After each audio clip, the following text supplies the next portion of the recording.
Forget what the textbooks told you. Forget the empty grass fields you might see today near St. Louis. 1,000 years ago, this place was louder than Manhattan at rush hour, smokier than a barbecue pit, and far more terrifying if you didn't know the rules. You're about to wake up in Cahokia at its peak, and, spoiler alert, it won't last forever. You open your eyes to the sound of coughing. Not your coughing, someone else's. It drifts through the thin walls of your wattle and daub hut, raspy and phlegmy, like a soundtrack to your morning. The air is already thick with smoke. Hearth fires never really go out here.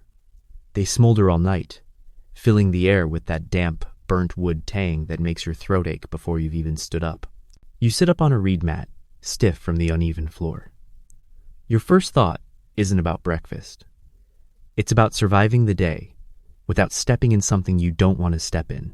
Because here, at the heart of Cahokia, cleanliness is more of a rumor than a practice.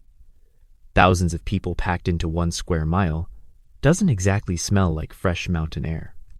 It smells like sweat, rotting fish, mud, and the occasional animal carcass. Charming. When you step outside, the first thing you notice is Monks Mound, looming like a giant earthen pyramid against the morning sky. It's impossible not to notice. It's taller than anything else around you, built by thousands of hands carrying dirt basket by basket. Some mornings you wonder what it's for. Other mornings, you know better than to ask. The rulers live up there, or at least they rule from up there, which is basically the same thing. From your perspective on the ground, the mound might as well touch the clouds. The sun creeps higher, and so do the sounds. Chickens? Not here. Pigs? Nope. This isn't Europe. Instead, you hear the barking of dogs, the laughter of children, and the rhythmic pounding of corn being ground into meal. It's everywhere, thud, thud, thud, like the heartbeat of the city itself. Markets are stirring. You follow the flow of bodies toward the central plaza, because let's face it, that's where the day really happens. Thousands of people will pass through here, carrying baskets of squash, beans, smoked fish, or shell beads polished smooth as glass. And of course, you'll see the traders' outsiders with obsidian blades from far-off volcanoes or copper that glints like firelight. You've probably never traveled more than a few miles from your hut, but the market brings the world to your doorstep. And it is crowded. Think Times Square on New Year's Eve, but with fewer lights and more mud. People jostle, people shout. Someone bumps into you, and for a second, you think they might steal from your basket. But then you remember, nobody steals here. At least, not where people can see. Punishments tend to make examples out of you in ways you'd rather not test. You spot a vendor selling freshly roasted venison. The smell is tempting, the fat sizzling as it drips into the fire, but you're not sure if you can afford it. Food in Cahokia is abundant, but your stomach still learns the word hungry more often than you'd like. Corn is cheap. Corn is everywhere. Corn is your breakfast, lunch, and dinner. Variety is a luxury. And then there are the rituals. Across the plaza, a group gathers around a post that marks the sun's position, an enormous wooden calendar planted into the earth. Priests murmur, their faces painted with streaks of red ochre, eyes fixed on the sky as if waiting for the sun to blink. You know better than to laugh. These rituals aren't optional. They're part of the rhythm, part of what keeps the world from crumbling, or so you've been told. So you keep moving. You watch. You listen. You wonder how long this city can keep growing. Every day, it feels bigger. Every day, more huts sprout along the river. Every day, more smoke, more noise, more mouths to feed. Congrats, you're alive at the center of North America's greatest city. And you're already starting to sense that maybe, just maybe, it's too big for its own good. By the time the sun climbs overhead, the plaza is a living thing. It breathes, it sweats, it roars. Imagine standing in the middle of a hornet's nest, except the hornets are people 10, maybe 15,000 of them, and everyone is talking at once. That's midday in Cahokia. You're jostled forward, whether you like it or not. The ground is a churn of bare feet, clay dust, and half-trampled corn cobs. You can't tell where one vendor's stall ends and another begins. Smoke curls up from open fires, carrying the scent of fish sizzling on flat stones, mingling with the sweeter smell of roasting squash. Your stomach twists. You'd kill for some roasted squash right now. You'd probably also kill if someone cut you in line. The market isn't just for food. You glance at traders sitting cross-legged on mats, their wares spread out like treasures. Shards of obsidian sharp enough to slice your hand open with a look. Rolls of copper hammered into sheets that shine like a fake sunrise. Shell beads in spirals of white and purple, carried here from the distant Gulf. You can't afford most of it, of course. You're not high-ranking. But you still look. Everyone looks. It's the closest most people here ever get to touching the wider world. And then there are the people. The sheer variety is dizzying. Farmers in mud-streaked tunics arguing over baskets of beans. Fishermen hauling in catfish longer than your arm. Hunters showing off deer hides, their voices rough from nights in the forest. You even spot outsiders, men and women, with different accents, different tattoos, different scars. They've walked weeks, maybe months, to stand in this marketplace. And you? You were born here. You'll probably die here. The thought clings to you like the sweat on your back. High above it all, Monks Mound watches. You tilt your head back to take in its sloping sides, layer upon layer of dirt stacked into a monument of authority. Up there, the elite sit in wooden buildings painted bright red and white, eating food you'll never taste and drinking drinks you'll never see. They say the chiefs can command the sky, that their word bends the will of the gods. You're not sure if you believe that, but you've never said it out loud. People who doubt too loudly in Cahokia tend to disappear. You pause at a stall where someone sells clay pots, each stamped with delicate patterns of birds and serpents.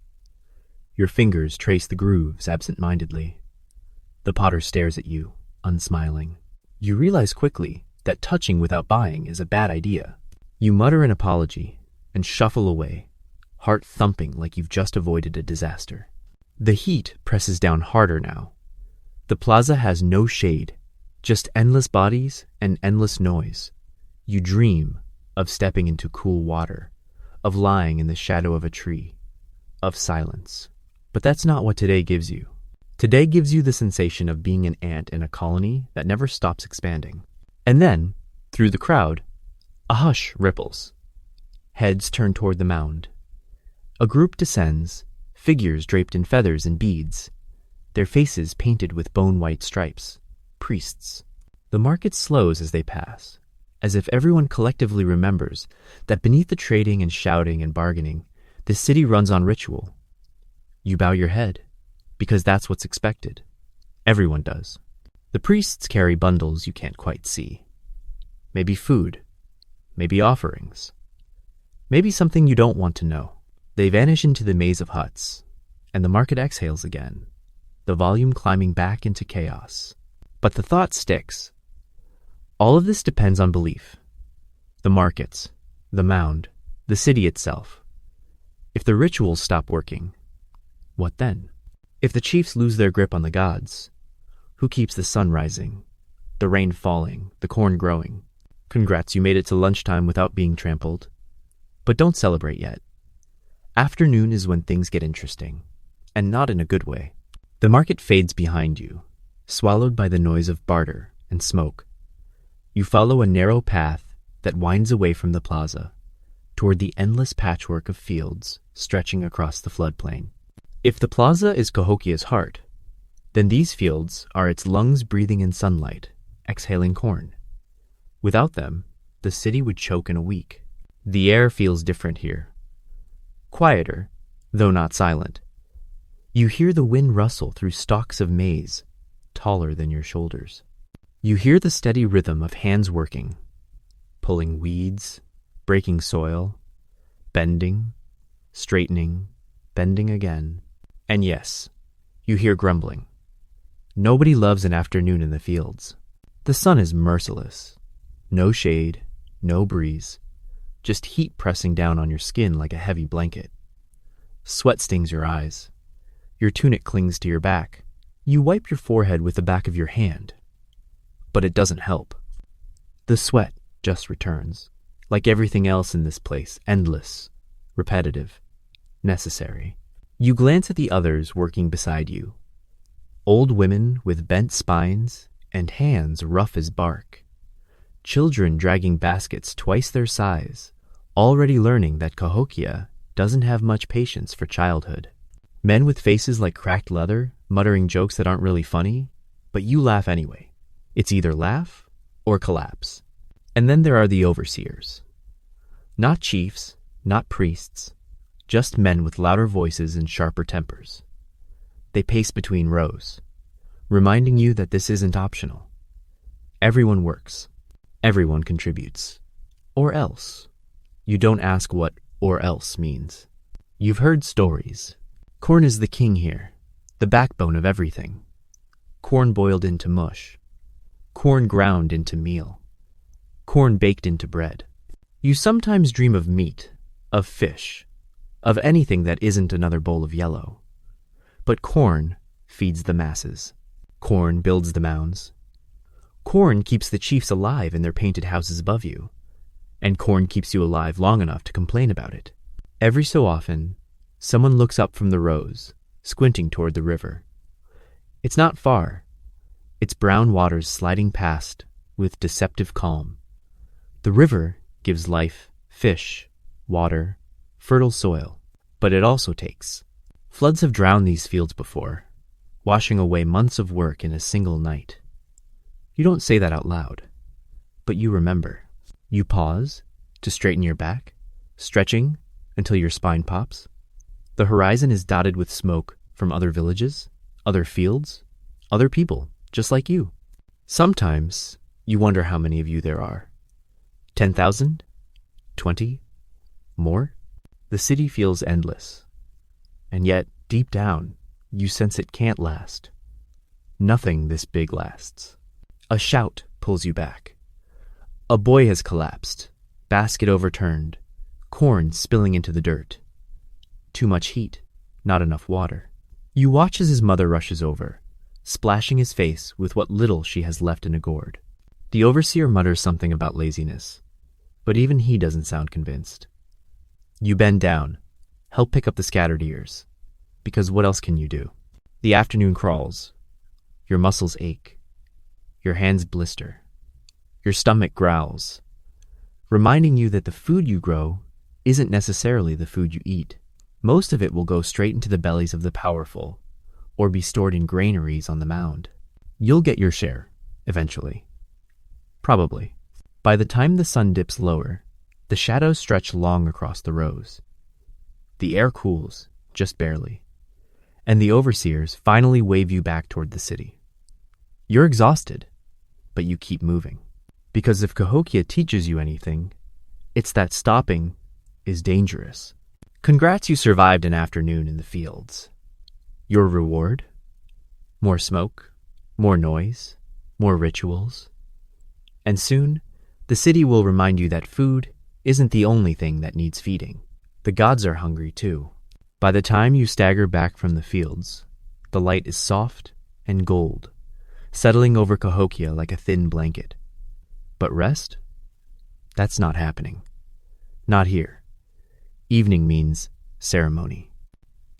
And ceremony means you show up, whether you want to or not.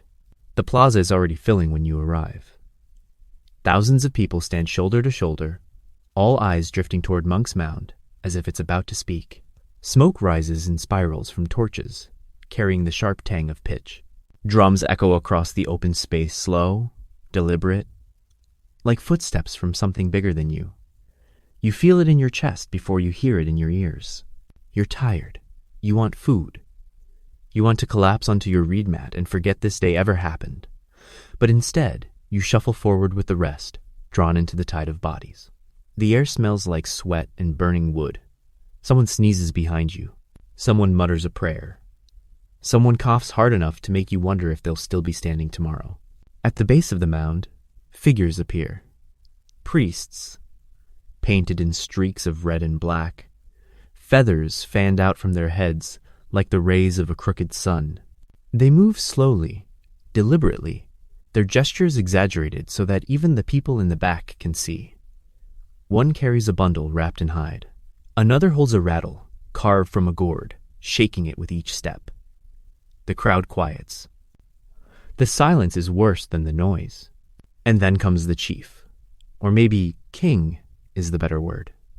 He stands tall, wrapped in layers of cloth and beads that glint in the firelight. From here, he doesn't look human. He looks like something halfway between man and God, perched high on the wooden platform at the mound's summit.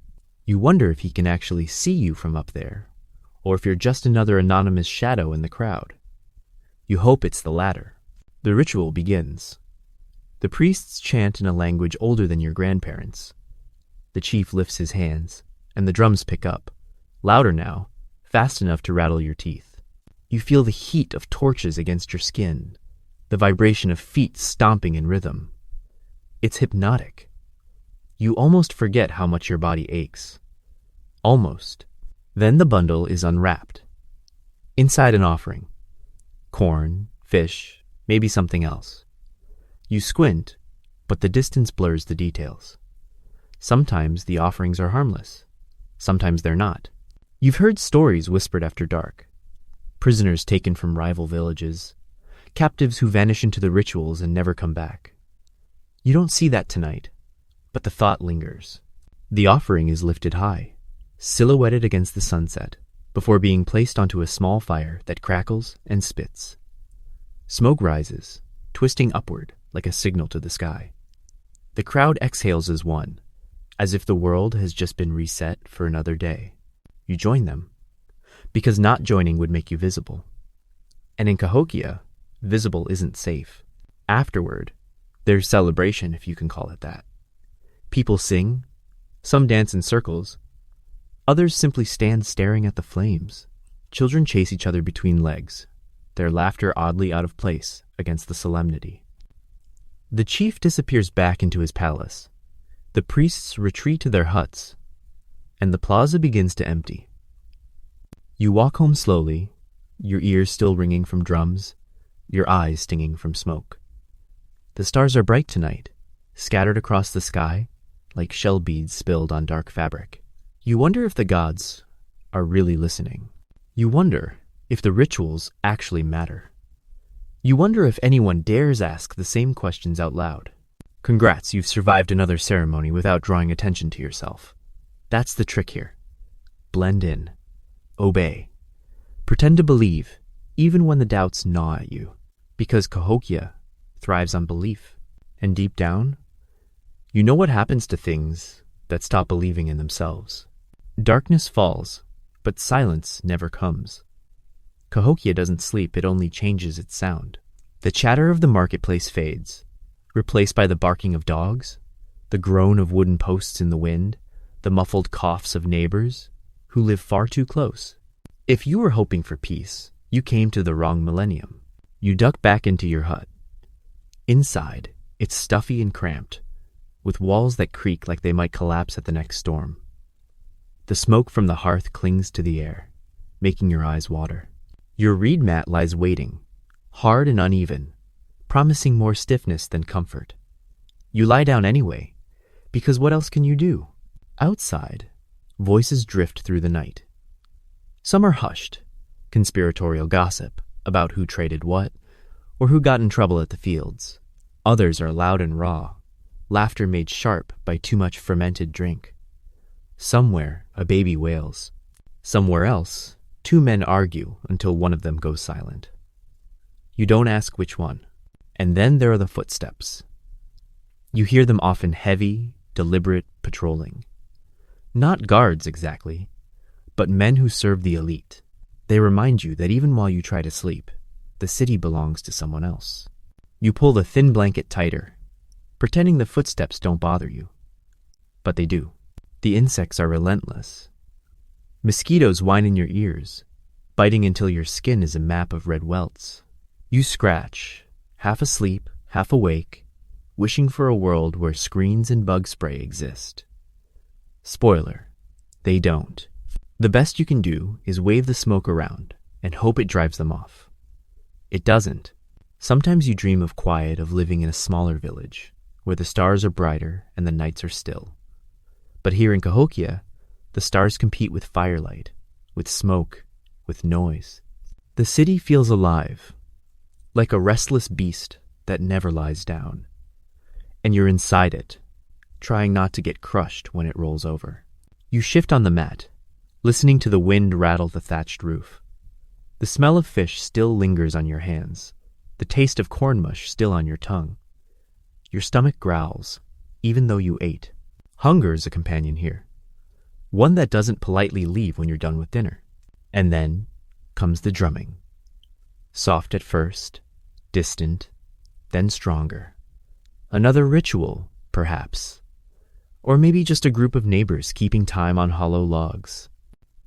The rhythm is steady, insistent, impossible to ignore. It crawls into your chest until your heartbeat matches it. Sleep becomes a negotiation, one you're losing. You wonder what the chiefs are doing up on the mound tonight. Are they sleeping in bigger huts with softer mats and better food? Are they laughing at the rest of you, hidden behind painted walls? Or are they awake, worrying about the same things you are, the floods, the droughts, the whispers of unrest? You doubt it. Worry doesn't climb uphill easily. At some point, exhaustion wins. Your eyelids droop, the noise blurs into background, the heat becomes tolerable. You drift into shallow dreams, dreams of endless cornfields, of rivers that rise without warning, of smoke that fills your lungs until you wake choking. Congrats, you made it through your first full day in Cahokia. But here's the bad news. Tomorrow is exactly the same. The work doesn't stop, the rituals don't pause, the city doesn't care whether you're tired, and every night, as you lie awake scratching mosquito bites and listening to footsteps in the dark, the same question nags at you. How long can this place keep going before it collapses under its own weight? Morning comes again, though you barely notice it. The city doesn't wait for you to recover. Even before your eyes fully open, you hear the low hum of activity, the pounding of corn, the distant bark of dogs, the muted chatter of people already awake. Cahokia thrives on rhythm, and rhythm does not care about exhaustion. You step outside and immediately see the hierarchy in action. The mound dominates the skyline, an ever-present reminder of authority. Up there, the chiefs dwell in painted wooden buildings, their words and gestures shaping the lives of thousands. Down here, you and everyone else move like ants, carrying the weight of the city on your backs. It's an unspoken rule. The higher up you are, the less you sweat, the less you fear. The priests are next. They glide between the people, faces painted with red and white, voices soft but commanding. They hold knowledge, or at least the appearance of it. They remind everyone that the gods are watching, that the river gives and takes at the god's whim. You've seen grown men stiffen under their gaze. You've seen arguments die in midair when a priest steps too close. And then there's the rest of you, the farmers, hunters, fishers, artisans. You see the market traders already hauling baskets, shouting prices that nobody negotiates. You see the laborers moving dirt for the mound, or building new structures, their muscles raw and aching. You see children following parents, learning early that life here is survival, not play. The elite call it order. You call it exhaustion with an audience. The chief's power is not just visible, it's performative. They appear during ceremonies, speak from high platforms, distribute food and favors selectively. The message is clear. Obedience is rewarded, defiance punished. And yet, you've noticed cracks. Sometimes the priests argue with the chief over offerings. Sometimes a hunter ignores a rule, daring to challenge the status quo. It doesn't happen often, but it does. And when it does, whispers spread like wildfire. People speculate, fear, and imagine rebellion that rarely materializes. Your day takes you through the city, past huts crowded with families, past fields where children carry baskets too heavy for them, past plazas echoing with ritual drums. Every step reminds you that Cahokia exists. On balance, the sweat of the many props, up the status of the few. And every balance has a breaking point. You pause at the riverbank. The water is brown, sluggish, yet generous. It gives fish for food and clay for pottery. It's lifeblood, and yet you remember last year's flood, how it swept through the lowlands, destroying crops and huts alike. Even the chief's platform couldn't escape its wrath. Nature, in its quiet way, reminds you that no amount of power is absolute. Back in the plaza, the priests prepare for another ritual, this one smaller, more intimate. A young woman is selected to offer maize, her hands trembling. She stands beneath the gaze of the chief and the crowd. You wonder what she's thinking. Fear, pride, resignation, maybe all three. The people around her whisper prayers or curses under their breath. You join silently, not because you believe, but because pretending is safer. As the sun climbs toward noon, the heat presses down on everyone equally, regardless of rank. Sweat drips from your forehead, stings your eyes, and you realize something obvious. No matter how much authority someone wields, they are still subject to the same sun, the same exhaustion, the same hunger. Power is a thin veneer over human fragility, and yet it works mostly. For now, the city hums along, guided by fear, belief, and routine. The chiefs make the rules. The priests enforce them. And you, like everyone else, obey, adapt, and survive. But there's a quiet tension in the air, the sense that something, maybe overpopulation, maybe environmental strain, maybe internal conflict is lurking, waiting to tip this delicate balance. Congrats, you've observed the invisible threads holding Cahokia together. And as you wipe sweat from your brow and head toward another day of labor, you know one thing for certain. The city may be mighty, but nothing built on such fragile ground lasts forever. By mid-morning, the city is alive in a different way. The sun is high enough to sting your skin, and the market's rhythm has shifted from frantic energy to calculated movement. Traders call out their wares. But today, the sound carries an undercurrent of tension. The city is growing faster than the fields can feed it, faster than the river can sustain it, and the cracks are starting to show. You follow the familiar path to the main plaza, weaving between baskets of corn, piles of beans, and heaps of dried fish. Traders from distant regions have arrived. You can tell because their accents don't match anyone you've ever heard. Their pottery is different, and some wear beads carved from shells that traveled farther than you ever will. Everything they carry feels exotic. Everything is a reminder that Cahokia is not alone, but that dependency comes with its own risks. You pause at a stall where a trader offers obsidian blades from volcanic mountains hundreds of miles away. They gleam black, sharp enough to slice skin with a careless touch. You marvel at them, but your basket holds nothing but cornmeal and small fish. Survival, you remind yourself, is more important than luxury. Still, the sight of the blade makes you wonder, what else is out there? And what happens if it stops coming? Copper is next, hammered thin, twisted into ornaments. You notice the priests eyeing it. The elite use it to display power, to mark who is untouchable, to remind everyone else of the hierarchy. It is wealth, but also a symbol of fragility. Copper doesn't grow in Cahokia. It must come from afar. If the trade networks fail, so does the status of those who wear it. You glance at your own hands, rough and calloused. No copper for you. You already know your place. Barter isn't just about goods, it's about information. Traders gossip, some intentionally, some unconsciously. Rumors of floods upriver, droughts farther south, illness spreading through neighboring settlements. You lean in, listening, because knowledge is survival. Even half-truths are better than nothing. And then you wonder, is the city ready for this information? Or will panic spread faster than the maize grows? You move to the edge of the plaza, where logs are stacked for construction. Builders are readying new structures, possibly for more residents or for storage.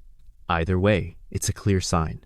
Cahokia is expanding, even as the tension thickens. The city is a pressure cooker, and every new mound, every new hut, every new canal is another layer of steam. A small commotion draws your attention. A disagreement over trade. A basket of beans versus a pouch of shell beads. Voices rise. Hands gesture sharply. The overseer arrives just in time, scowling, pushing people apart. You note the subtle lessons. Rules exist, yes, but human desire pushes against them constantly. Supply and demand aren't just economics. They are survival, envy, and temptation, all rolled into one. You glance at the river again. Its brown currents look calm from here, but you remember the flood last season, how it washed away huts, drowned cornfields, and wiped out the trade of weeks. Dependence on the river is a gamble. Dependence on distant traders another.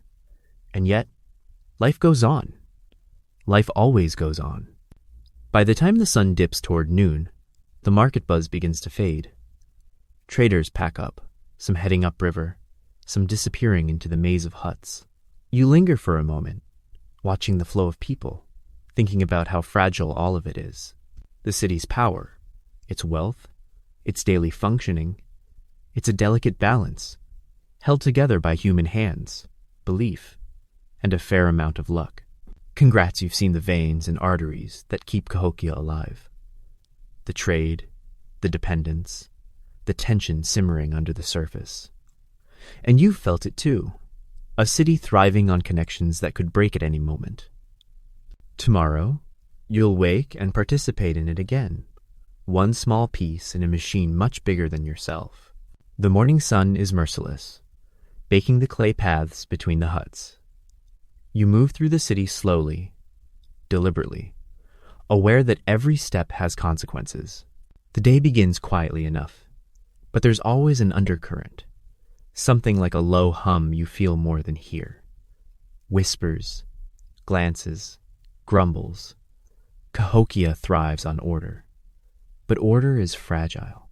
You notice it first at the edge of the plaza, where two men argue over a basket of corn. Voices low at first, then rising. Fingers point. Feet shuffle aggressively in the dirt. The overseer appears quickly, frowning, waving his hands in a gesture that says, "Do it my way, or you'll regret it." The men fall silent immediately. You nod politely as you pass, careful not to look like you're enjoying the show. That's a dangerous assumption to make here. Enjoying the show can sometimes mean you're next. Children play near the edge of the plaza, darting between adults' legs. You catch a few curious glances, kids who know enough to be wary, who know the rules but aren't quite certain why they exist. You remember being that age, sneaking stolen berries, watching the elders argue and wondering which side the gods were on. You've learned the hard way. The gods are busy, distracted, or possibly indifferent. In the marketplace, tension is a constant companion. A trader from the south whispers about poor harvests upriver. A neighbor complains that his family's hut is encroaching on communal space. Someone else mutters about illness spreading through nearby villages. People nod politely, not because they agree, but because nodding is safer than questioning. You nod too, even though your stomach twists at the thought. And then there's gossip about the mound. Not about the priests, not about the chief, about their children, their indulgences, the way they distribute food. Some whisper that the elite are hoarding more than they should. Others hint that the priests' rituals are failing. You listen carefully. Listening costs nothing, but it teaches everything. Knowledge is power, even if it's dangerous power. You pass a group of women arguing over water. The river has been low, and wells are drying. Every drop is precious, every argument a spark. You notice the tension crackling in the air, a reminder that life in Cahokia is not just about survival. It's about competing for survival. No one says it aloud, but everyone feels it. Hunger is a quiet teacher, and it teaches fast. The overseers patrol constantly, eyes scanning for rebellion, laziness, or insolence. You catch one watching a young man fidgeting too long near the maize piles. The man straightens immediately, muttering a weak apology, and the overseer moves on. You inhale slowly. The city is calm only because fear holds it together. Fear, belief, exhaustion, They're interchangeable in Cahokia, and each keeps the fragile balance intact. By afternoon, the hum of unease has grown louder. Arguments are quieter now, whispers more frequent. You notice the fatigue in everyone's posture. Bent backs, stiff joints, eyes that look just slightly too tired. The city is growing, yes, but growth has a price. And under the veneer of order, a current of dissatisfaction runs through the population. You pause at the riverbank, watching water curl around a fallen log. Its surface is calm, but you know it can rise without warning. Cahokia is the same on the surface. It thrives. But beneath, tension, overpopulation, scarcity, and fear churn like hidden currents. One misstep, one bad season, one spark, and the balance could break. Congrats, you've seen it. The invisible stress lines in a mighty city, the unease that flows beneath daily life, the market buzz, the arguments, the whispers, they are symptoms. And if you listen carefully, you can almost hear the faint creak of something starting to give way. By afternoon, the sun beats down mercilessly, turning the clay paths between the huts into a soft, sticky heat that clings to your feet. Cahokia is crowded, more crowded than any city you've ever imagined. You can feel it in every step. The press of shoulders, the shuffle of feet, the constant hum of conversation that never truly stops. There's no space to be alone here. Not really. Even the wind seems to struggle to find a way through the masses. You make your way toward the fields again, following the familiar path that twists between residential clusters and small workshops. Families line the paths with baskets of beans or squashes, children trailing behind, eyes wide but cautious. Every adult is busy. Every child is learning early that life here is a constant negotiation with exhaustion and scarcity. The fields are vast, a patchwork of maize stretching as far as the eye can see. You join the laborers already bent over the earth, hands raw from hours of tilling and planting. Sweat drips into your eyes, mud into your palms, and the sun refuses to show mercy. You work alongside people of all ages, children pulling weeds, women carrying baskets of grain, men hacking at stubborn soil with stone-tipped tools. There is no pause. There is no break. Cahokia demands productivity, and it rewards those who can endure it. Overpopulation has made this work more difficult than ever. More mouths need feeding, more fields need tending, more huts need repair. Every year, the city grows, stretching the land thin. The river's generous flooding that once brought fertile soil now brings too little for so many people. You glance at the corn rows, realizing that even a single failed patch could ripple through the population like a silent wave of hunger. You notice small quarrels breaking out among the laborers. A child accidentally steps on a basket of beans. A man complains that another is moving too slowly. Voices rise, then fall when the overseer approaches, scowling. Cahokia's structure is upheld by fear and hierarchy, but tension is a living thing, twisting and coiling beneath the surface. Overpopulation feeds it, scarcity fans it, fatigue keeps it simmering. Even the river feels different today. Its brown currents are sluggish, heavy with sediment, reflecting the sun in muted glints. The water is life-giving, yes, but also unforgiving. You remember stories of floodwaters swallowing homes and fields, and a shiver runs down your spine. Survival depends on timing, on luck, on the gods, and lately, it seems, on the sheer endurance of the people. As you labor, the city stretches endlessly around you. You see smoke rising from hundreds of hearths, the hum of the market in the distance, and the towering silhouette of Monks Mound looming above everything. All of it relies on your sweat, your toil, your compliance. You are a cog in a machine bigger than yourself, and there is no pause button.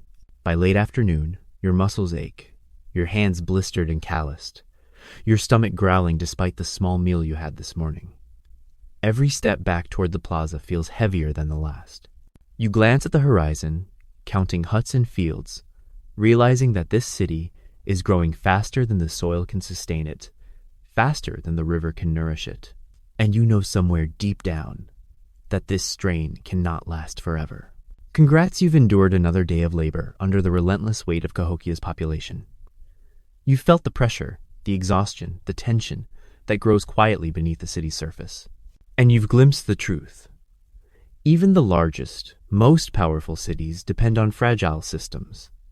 Systems that can bend, crack, or collapse when the strain becomes too much. By late afternoon, your body is spent. Muscles ache, shoulders burn, hands blistered and caked in clay from the day's labor.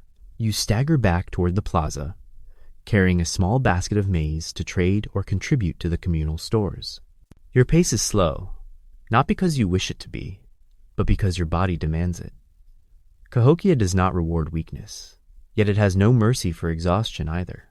The plaza is already preparing for the evening ceremony. Smoke curls from numerous hearths, blending with the fading sunlight into a haze that coats your lungs. The drums begin softly at first, a low heartbeat beneath the bustle, then grow louder, punctuating the city's rhythm.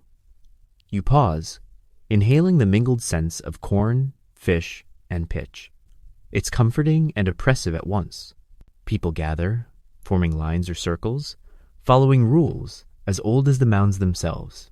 Children are corralled into the edges, elders into shaded areas, and everyone in between balances labor and ritual, duty and fatigue. Even in exhaustion, everyone participates. Obedience is mandatory. Belief, optional, or at least that's what you tell yourself. High above, the chief's silhouette cuts against the twilight sky atop Monks Mound. From down here, he is more myth than man, draped in painted cloth and beads that catch the torchlight. Priests pace below, moving with a precision that suggests both devotion and surveillance. You can't tell which is which. Probably both. A young woman steps forward to present the offering corn, fish, and small crafted items meant to honor the gods. Her hands tremble visibly, and you feel a pang of recognition. You remember that level of visibility, of vulnerability. The crowd watches, silent. The chief lifts his hand. Drums pause. Time stretches. One wrong move, and the attention could turn from ritual to punishment. The offering is lifted, fire-kissed, and smoke rises straight into the sky. You exhale slowly. The tension in the crowd seems to ease, though only briefly. For a moment, the city appears unified, a single organism. But you know better. You have walked the fields. You have witnessed quarrels, whispered rumors, and the simmering resentment that grows under every roof. Unity is a thin veneer. Children giggle quietly along the edges of the plaza. Elders murmur prayers. Laborers straighten their backs, pretending strength even as exhaustion weighs them down. Everyone is performing, in one way or another. You, like them, play your part. Not because you believe, not entirely, but because survival depends on appearances. The city does not forgive those who question too loudly. The drums resume, faster now, and the priests begin their chants. You follow the rhythm, involuntarily tapping your feet, caught between fatigue and compulsion. Sweat drips from your hairline into your eyes, your throat dry. But the ritual must continue. Everyone participates because everyone knows what happens when rituals falter. Disaster, famine, unrest. Perhaps that is true. Perhaps it is belief. Perhaps it is fear. Maybe all three. When the ceremony ends, the crowd disperses slowly. People shuffle back to huts, to work, to meals. The smell of fire lingers, the hum of conversation remains, and the city's pulse continues uninterrupted. Even in exhaustion, you are reminded, Cahokia thrives because it enforces routine, belief, and obedience. But beneath the surface, tension simmers, and even the faintest spark could ignite it. Congrats, you've survived another day, another ritual. You've seen how exhaustion, obedience, and faith intertwine to hold a city together. And as night approaches, you realize that life here is a constant balance. Labor and ritual, fear and devotion, survival and collapse. One misstep, and the precarious structure could tip. One day, perhaps sooner than anyone imagines, it will. Night falls. Though in Cahokia, darkness does not mean quiet. The city doesn't rest. It shifts. The plaza empties, but the mounds, the huts, and the edges of the river all remain alive with movement and sound. Footsteps echo in narrow paths. Dogs bark at shadows, and the wind rattles loose thatch like ghostly fingers. You lie awake on your reed mat, listening, pretending sleep will come before it decides otherwise. The air is heavy with smoke from the evening fires. You cough, throat raw, lungs tight. Your stomach is only partially satisfied, still craving food that seems just out of reach. Hunger is a persistent companion, and tonight it whispers louder than the distant drums. You shift on the mat, trying to find comfort in the hard, uneven floor, but comfort is scarce here. Outside, voices carry in fragments whispers about crop yields, arguments over territory, the occasional drunken shout. You recognize some of the voices. Others are strangers, but all remind you that Cahokia never truly sleeps. Even in its silence, tension hums beneath the surface.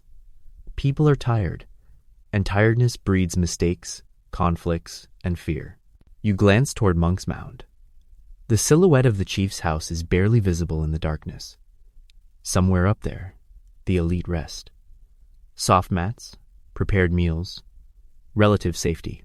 Down here, everyone else shares the same air, the same overcrowding, the same vulnerability. And yet, despite the disparity, there is a fragile thread connecting all of you, the belief, or pretense, that the city is strong, that the rituals work, that the river will continue to provide.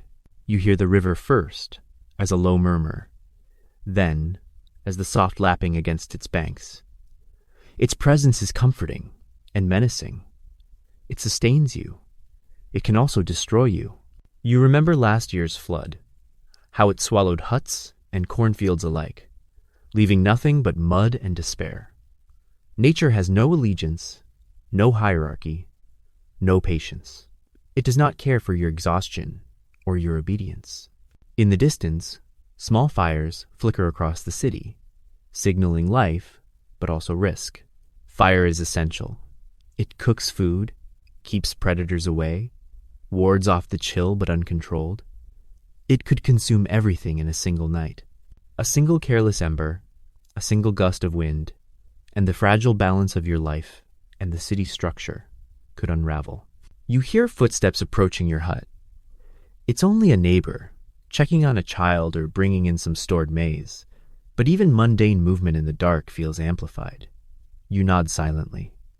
Words are dangerous now, and silence is safer. Around you, families huddle together, sharing warmth and caution in equal measure.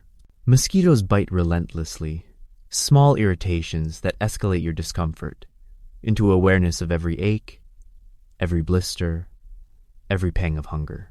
Sleep, when it finally comes, is shallow and punctuated by dreams of floods, fires, and missing corn. You awaken periodically, heart pounding, listening for threats that may not exist. Fear is an invisible companion, woven into the city's fabric. And yet, there is a strange rhythm in all this unease. The city breathes around you. Its life is chaotic but patterned. Labor, trade, ritual, sleep, repeat. It is exhausting, yes, but it sustains thousands. You are small, but you are part of something immense, a living organism built of mud, wood, human hands, and human compliance. Congrats, you've survived another night, navigating fear, discomfort, and the relentless weight of Cahokia's systems. You know instinctively that this life is fragile, that tomorrow will demand more labor, more obedience, more ritual, and that the city's greatness depends on every one of you doing exactly as you are told, even as cracks begin to appear in its massive earthen heart. The next morning feels heavier than usual. The sun rises over Cahokia, gilding Monks Mound with gold. But the city's pulse already carries a note of tension. Something is off. Maybe it's the dryness of the air, the way the soil cracks underfoot, or the smell of the river. faintly muddier than usual. You've learned to trust these little signs. They often mean trouble. You make your way toward the fields. The maize stretches high, but closer inspection reveals stress. Leaves curl under the sun, turning brown at the edges. The corn grows, but slower than it should. Beans droop in the midday heat.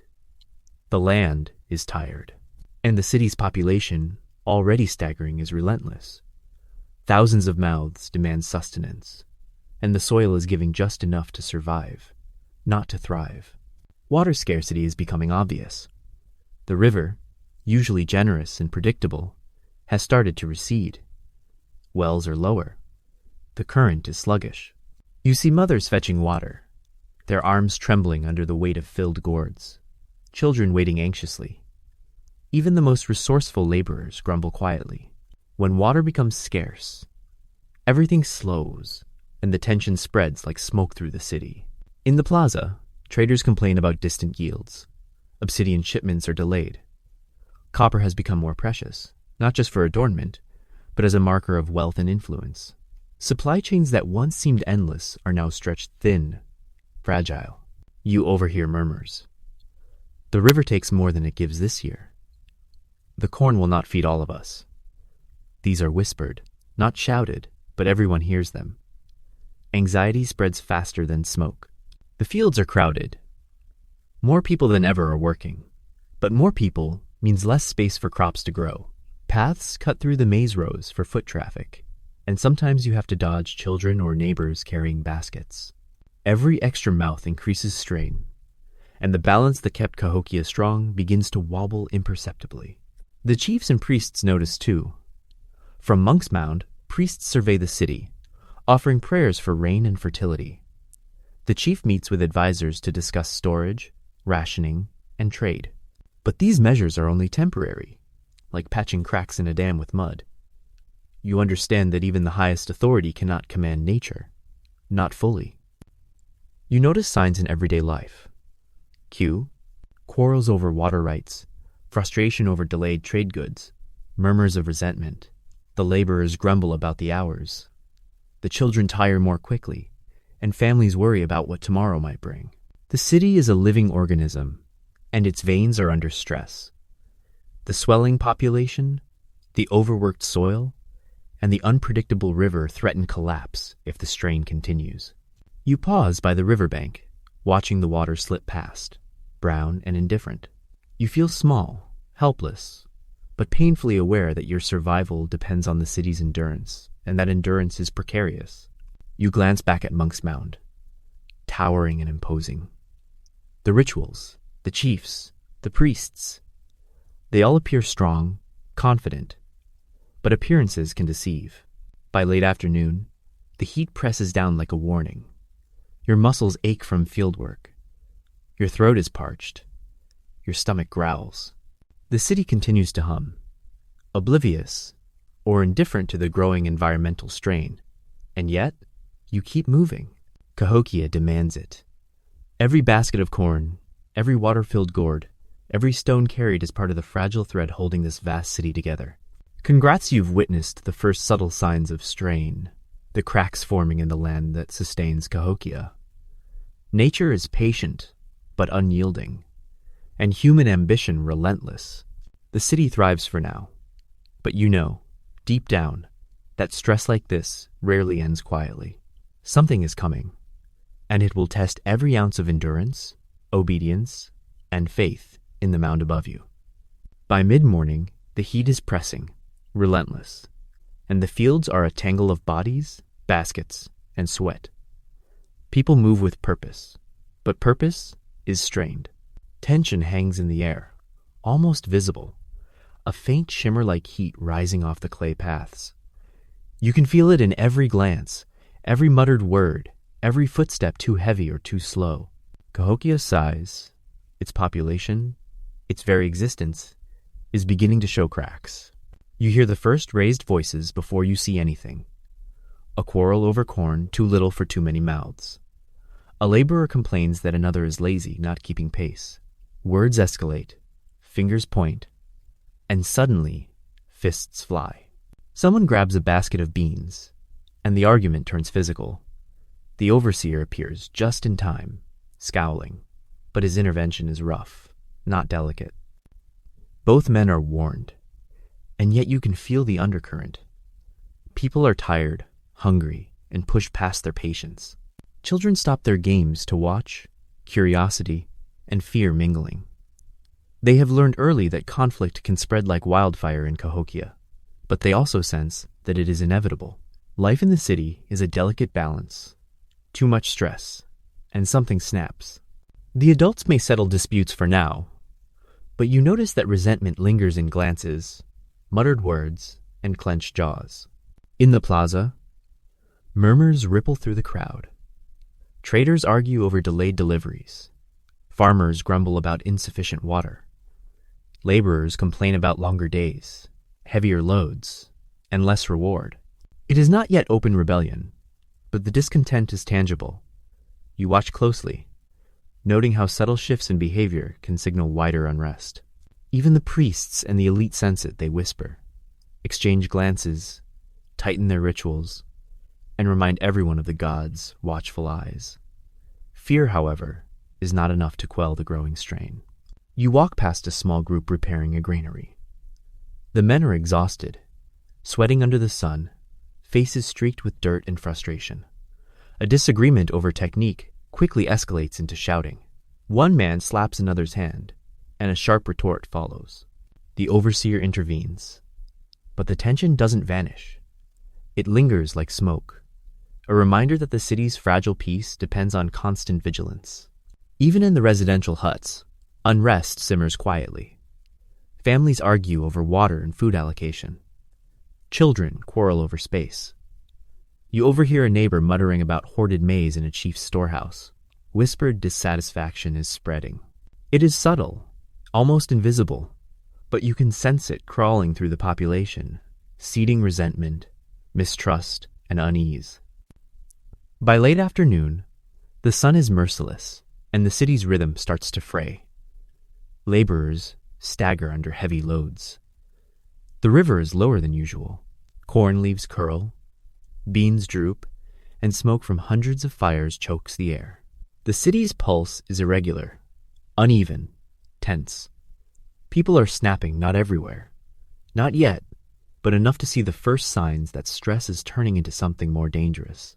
You glance up at Monks Mound, towering and imposing. The elite, shielded by height and ritual, appear unaffected. From their perspective, the city hums along, orderly, predictable. But down here, in the sweat-soaked streets and laboring fields, the fragile threads holding Cahokia together are fraying. Congrats, you've witnessed the first real cracks of conflict in Cahokia. Disputes, overworked laborers, and whispers of resentment hint that the city's greatness is balanced on a knife's edge. The strain of overpopulation, environmental pressures, and human impatience is beginning to manifest. And though nothing has collapsed yet, you know instinctively that these early conflicts are the harbingers of a larger unraveling to come. By mid-morning, the tension from yesterday's conflicts hasn't dissipated. The city hums uneasily, a low vibration underfoot. You feel it in every glance, every muttered word, every careful step. Cahokia is thriving on ritual as much as it is on maize. And today, the priests are ready to remind everyone why obedience is not optional. The plaza fills quickly, smoke from dozens of fires curling into the morning sky. The elite have already taken their positions atop Monks Mound, painted in bright reds and whites, beads glinting in the sunlight. Priests move between the crowds, faces streaked with paint, carrying bundles of offerings. Their presence is both comforting and menacing comforting, because they channel the city's routines. Menacing because you know they can punish as easily as they bless. A priest steps forward and begins a chant, a low, rhythmic drone that seems to vibrate in your chest. People stop what they're doing and listen, bow heads, murmur prayers. You follow suit, though your thoughts are elsewhere on yesterday's quarrel, on the overworked laborers, on the fields drying under the relentless sun. But pretending to listen is safer than ignoring. In Cahokia, belief, or at least the performance of it, is survival. The offerings are brought forward, corn, fish, copper ornaments carefully arranged. The priest lifts them, gestures to the crowd, and announces blessings. The people respond, voices blending into one continuous murmur. The ritual is intended to restore order, to remind the city that the gods are watching and that their favor depends on obedience. For a moment, it works. People straighten, arguments die before they start, children stand still, adults nod politely. Calm returns like a thin veil over simmering tension. But rituals can also backfire. You notice the subtle eye rolls of laborers forced to bow while blisters form on their hands. The whispered complaints of traders whose goods are delayed or undervalued. Even the priests sense it. A murmur here, a skeptical glance there. Faith is supposed to bind the city together. But when belief falters, or when it's only performed out of fear, the ritual can exacerbate unrest instead of quelling it. You watch a small scene unfold near a water trough. Two women argue over water allocation. One invokes the gods, muttering prayers as she gestures at the other. The other responds with anger, citing fairness, necessity, survival. The priest nearby notices, frowns, and intervenes with a gesture meant to restore balance. But you can see it doesn't entirely work. The tension remains, simmering beneath polite compliance. The elite observe everything. The chief, high above, rarely speaks directly to the people below. Instead, he relies on priests to maintain order through ritual, symbolism, and fear. Food is distributed selectively. Copper adornments are displayed strategically. The message is clear. Obedience keeps you fed, compliant, and alive. Defiance risks something worse. You step back, observing how the religious machinery of Cahokia operates like a subtle lever. It can suppress quarrels, quiet resentment, and maintain the city's fragile equilibrium. But it is not foolproof. Nature cannot be controlled. People cannot be fully controlled. And the larger problems, overpopulation, drought, strained trade networks, cannot be solved with prayers alone. By mid-afternoon, the ritual ends, and the crowd disperses. The tension lingers like smoke over the plaza. The priests retreat, the elite return to their elevated houses, and the laborers shuffle back to the fields. The city continues, sustained by belief, fear, and necessity, but the cracks remain. Congrats, you've seen the power and limits of religious authority in Cahokia. The rituals maintain order, but only temporarily. They soothe unrest, without solving the underlying pressures. And as you prepare to return to the laboring fields, you realize that the gods, real or symbolic, cannot keep a city from cracking under the weight of human ambition and nature's indifference. The morning arrives slowly, and you wake before the sun fully illuminates the plaza. You're sore, your muscles stiff from yesterday's labor, your hands cracked and raw from gripping baskets and tools. Hunger nudges at you gently, a constant companion, even though the day's small meal barely satisfies.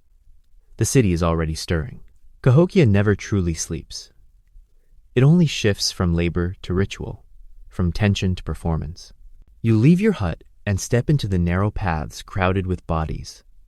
Families bustle, children scurry, and the sound of the river murmurs beneath it all, brown and indifferent. The smell of smoke lingers from last night's fires, mingling with the earthy scent of tilled soil and drying maize. It's comforting in one way, suffocating in another. You remind yourself, this is survival. This is life here. The fields beckon again. You know the routine by now: long hours of planting, weeding, harvesting, hauling water, and hauling earth. The work is endless. Sweat drips, muscles burn, the sun blisters your skin. You glance at the other laborers. Old men stooped under loads, women balancing baskets far heavier than they should, children attempting to mimic adults too early. Everyone is stretched thin. Overpopulation has transformed the city into a living organism working at its limits. Overhead, Monks Mound casts a long shadow. The elite, perched on high platforms, observe from above, their authority both invisible and palpable. They have orchestrated this life, yet they are insulated from its toil. You glance at them and remember yesterday's whispers. the hoarding of maize, the selective allocation of water, the influence of the priests. Survival in Cahokia depends on compliance, but compliance grows harder under the strain of scarcity. You pause briefly at the riverbank. The water is lower than usual, sluggish and brown. A few mothers fill gourds while keeping a watchful eye on children. The river gives life, yes, but it also dictates it. Crops depend on its levels. Fish depend on its currents. Every drop is precious, and its scarcity amplifies tension. You know that if the river fails, the fragile balance of the city teeters dangerously. The market, too, is already humming with activity. Traders from distant lands arrive with obsidian, shells, and copper. Some complain about delays in shipments. Others barter frantically over dwindling resources. You notice the subtle signs: hushed arguments, stolen glances, clenched fists. The city is a pressure cooker. Every day that passes without disaster is an achievement, and yet everyone senses that it's only a matter of time before the strain shows in more visible ways.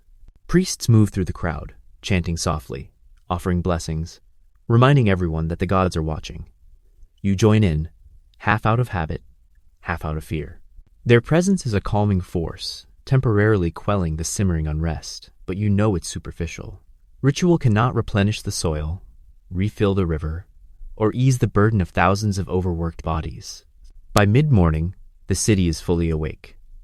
Laborers march to fields, artisans to workshops, children to help where they can. The cycle repeats: corn, water, ritual, labor. Sweat and dirt coat your body. Exhaustion gnaws at your mind. And yet you continue. Cahokia depends on this motion. Survival demands it. Obedience enforces it. And the cracks, environmental, social, political, are quietly growing, waiting to be noticed. Congrats, you've survived the uneasy night, braced for another grueling day, and witnessed how labor, ritual, and scarcity intertwine in Cahokia. You feel the strain yourself, knowing that each day pushes the city closer to its limits. And deep down, you understand that life here is a delicate balance. One misstep, one dry season, one spark of unrest, and the consequences could ripple through the city like fire across dry grass. By mid-morning, the city is already tense. The sun beats down on the crowded paths between huts, and you can feel the strain in every movement. Laborers shuffle along, exhausted, their baskets heavy with corn and beans. Traders shout over one another, each vying for attention, each attempting to secure resources that are increasingly scarce. The hum of the city is undercut by subtle tension, like a low current threatening to surface. You notice the first signs today. A group of laborers arguing over tasks. One insists that another is slacking, taking more time to rest than the work allows. Words escalate quickly, fists clench, voices rise, and a nearby overseer intervenes. Voice sharp, hands gesturing violently. Both men back down, but the spark remains. You see it flicker in glances, in whispered complaints, in small acts of defiance that are almost imperceptible, but visible enough to make you nervous. Nearby, traders squabble over exchange rates. Shells, copper, obsidian, all are in short supply, and every unit carries more weight than ever before. One trader slaps a pile of goods to assert authority, another steps too close, and tension flares. The chief's overseers intervene, but it's temporary. People are tired, hungry, and aware that the city is straining at the seams. Even minor conflicts can escalate in this environment. Children run through the plaza, weaving between adults. Some are curious, some mischievous, some testing boundaries learned from their elders. They mimic disputes they've seen, copying gestures and shouting phrases they don't fully understand. For a moment, you think about how quickly the lessons of discontent are passed down, generation to generation. Chaos is learned as easily as labor, obedience, and ritual. The priests are present, attempting to channel unrest through ritual. A small offering is performed. Prayers muttered, chants repeated. The crowd quiets temporarily, heads bowed, bodies stiff. But the calm is superficial. You can see subtle acts of rebellion. A laborer rolls his eyes when no one watches. A trader mutters curses under his breath. A child ignores instructions. Obedience is practiced, not felt. Fear keeps it functional, but resentment simmers. By afternoon, tension escalates further. A laborer refuses to carry a particularly heavy load, citing exhaustion. The overseer shouts, menacing gestures, threats of punishment. A small crowd gathers, watching silently. Some nod in agreement with the laborer. Others avert their eyes, hoping the scene resolves without their involvement. Cahokia thrives on compliance. But these small acts of defiance remind everyone that even the most controlled system has pressure points. You step aside, carrying your own load, aware that you are both participant and observer. You see resentment, exhaustion, fear, and ambition all colliding in one place. The city seems alive, pulsing, dangerous. You notice whispers spreading through the crowd, murmurs of unfair treatment, complaints about scarce water, frustration over delayed trade. The tension is no longer hidden. It is palpable, spreading through bodies like an invisible contagion. By late afternoon, the unrest has not yet erupted into widespread rebellion. But the signs are unmistakable. People are sharper, quicker to anger, slower to obey. The rituals and authority of the priests maintain appearances, but the underlying stress is undeniable. Every quarrel, every whispered complaint, every subtle act of defiance is a reminder that Cahokia, for all its grandeur and complexity, is delicately balanced on strained shoulders and tired backs. Congrats, you've witnessed the sparks in the crowd, the early signs of unrest that presage larger conflict. Cahokia appears orderly, majestic, and controlled. But beneath the surface, human impatience, scarcity, and exhaustion are conspiring.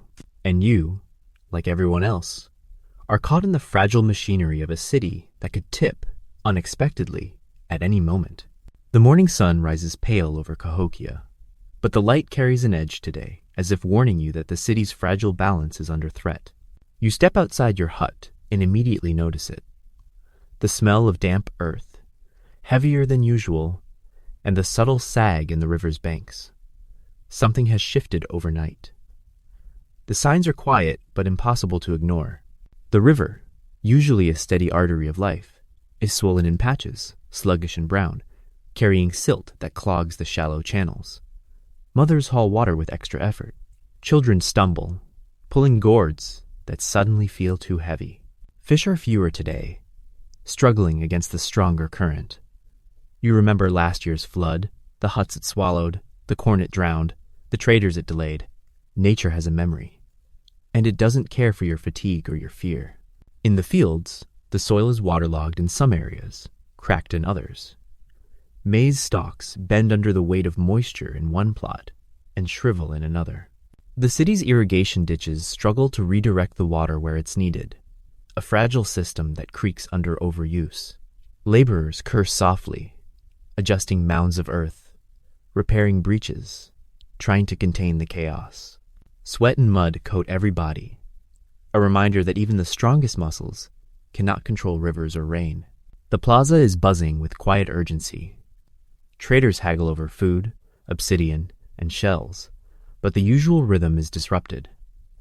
Goods are delayed, stocks dwindling faster than anticipated. A few people glance nervously toward Monks Mound, wondering if the priests or chiefs will intervene with ritual or decree. You know, as everyone does, that no amount of ceremony can fully stop water or mend the failing fields. By afternoon, clouds gather low, dark, and threatening.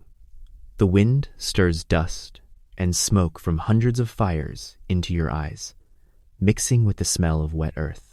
It's a prelude, the sky's subtle announcement that another disaster is on its way. You glance at your fellow laborers. Their faces are drawn, tired, wary. You notice murmurs of concern spreading quietly. Will the river flood again? How will we harvest? What if the mound itself is damaged? Fear, exhaustion, and awareness blend into a tense energy that hums through the city. Children cling to parents or play cautiously near the edges of pathways. Some imitate rituals, holding leaves or small objects aloft, attempting to appease forces beyond their understanding. You almost smile, almost admire their creativity, until the wind knocks a basket of maize over, scattering its contents. The laughter dies instantly. Chaos is never far, and the city is aware. The priests move between the people, offering chants, blessings, and reminders of the gods' favor. Fire is rekindled, offerings adjusted, prayers repeated, but ritual is a fragile remedy. The water does not heed chants, and the maize does not grow faster because of beads and smoke. Authority maintains appearances, but the cracks in infrastructure, labor, and supply deepen beneath the veneer of order. By late afternoon, the sky opens, drenching the city in sudden, violent rain. Paths turn into mudslides. Huts leak, children cry. Laborers slog through the muck, carrying heavy loads that seem impossible in these conditions. The city groans, not loudly, but in every exhausted step, every strained basket, every whispered complaint. Cahokia is alive, yes, but it is fragile. And today, nature reminds everyone who is truly in charge. Congrats, you've witnessed the first major environmental strain, the subtle and sudden disasters that test Cahokia's infrastructure and patience. The city appears grand, ordered, and imposing, but it depends entirely on human labor, ingenuity, and obedience. Nature, indifferent and patient, continues to remind the inhabitants that all of Cahokia's power is ultimately provisional. The rain does not last long, but its impact lingers. Mud clings to your feet, clothes, and hands, and the fields are a patchwork of waterlogged plots and cracked earth. Cahokia awakens to a new urgency. Laborers, traders, and families emerge cautiously, aware that the city depends on swift action, yet no one is rested, fed, or completely willing. The chief and priests call for a communal effort. People gather in the plaza, baskets, hoes, and wooden shovels in hand. You join reluctantly, muscles still sore from yesterday, skin sunburned, stomach grumbling. The work is endless. Reinforcing levees, redirecting water, repairing small ditches. Every motion is repetitive, every motion vital. The city hums with a forced rhythm, a desperate attempt to maintain balance against nature's indifference. Priests move through the crowd, chanting, offering blessings, sprinkling maize and water, and gesturing toward Monks Mound. Their rituals are intended to calm both gods and people. Some of the laborers bow politely, some mutter quietly under their breath, while a few roll their eyes with barely concealed frustration. Ritual maintains order, but it cannot repair mud-caked roads, drain-flooded fields, or soothe the gnawing hunger in every stomach. Tension grows quickly. Arguments flare over who carries the heaviest load, whose ditch was repaired correctly, whose maize basket was ruined in the mud. Overseers intervene, but the sheer exhaustion of everyone amplifies the disputes. Small quarrels spread like ripples through the laboring crowd, each one a reminder that the city's strength is built on fragile obedience. You notice subtle signs of defiance. A young man deliberately slows his pace. Another whispers curses under his breath, and children mimic gestures of laziness they've seen in adults. Cahokia is alive with compliance, yes, but it is a performance strained to its limits. Every act of minor rebellion hints at the possibility that greater unrest is only a matter of time. Meanwhile, traders attempt to salvage their goods, negotiating frantically over damaged wares. Obsidian is chipped, copper dampened, shells scattered in mud. The marketplace is tense, quiet, except for the occasional shout. You notice how quickly these disputes draw attention, how small failures escalate under the weight of exhaustion, scarcity, and human impatience. By late afternoon, labor slows, but the damage is only partially repaired. The levees are patched, ditches cleared, mud partially shoveled away, yet you can see weak points, places where the next storm, the next flood, will strike harder. The priests chant once more, lifting offerings to the sky. Some laborers bow, some kneel reluctantly, and a few simply stare at the horizon, wondering how long this cycle can continue before it breaks. You return to your hut, soaked, tired, and filled with an uneasy awareness. The city has survived the first environmental strike, but the strain is now visible on everyone's face. Exhaustion, irritation, hunger, and silent resentment. Cahokia is resilient, but resilience has limits, and you sense the cracks widening under pressure. Congrats, you've seen how Cahokia responds to disaster. Labor, ritual, and authority combine to stabilize a fragile system. Yet the very same pressures that require communal effort also sow the seeds of unrest. People are tired, nature is indifferent, and obedience is fraying. The city may continue to function, but only just, and you can feel the tension coiling, waiting for another spark. Morning arrives over Cahokia with a damp chill, a quiet that feels heavier than usual. You step outside your hut and immediately notice the tension in the air. The city hums, but it's an anxious hum, punctuated by murmurs, quick glances, and a faint sense of impatience. Nature has tested the city, and its residents are beginning to feel the strain in more ways than just mud and waterlogged fields. The marketplace is subdued. Traders stand in small clusters, whispering about damaged goods, delayed shipments, and dwindling resources. Obsidian flakes are chipped, shells are cracked, and copper ornaments show signs of corrosion from yesterday's rain. You overhear one trader mutter, "If the river fails again, there will be nothing left to trade." People nod, quietly, as if the statement is both obvious and terrifying. Rumors spread faster than the wind, and the city is now buzzing with invisible tension. Children, usually curious and lively, cling to their parents or mimic adult whispers. They speak of bad rivers, angry gods, and too much water, repeating phrases they've heard without fully understanding them. Their innocent mimicry carries weight, reminding you that anxiety spreads quickly in Cahokia, passed from one generation to the next like an invisible contagion. Even in the fields, laborers work cautiously. Hands still blistered, muscles sore, they cast quick glances at one another, their expressions tight with fatigue and suspicion. Arguments are quieter now, more subtle, but more frequent.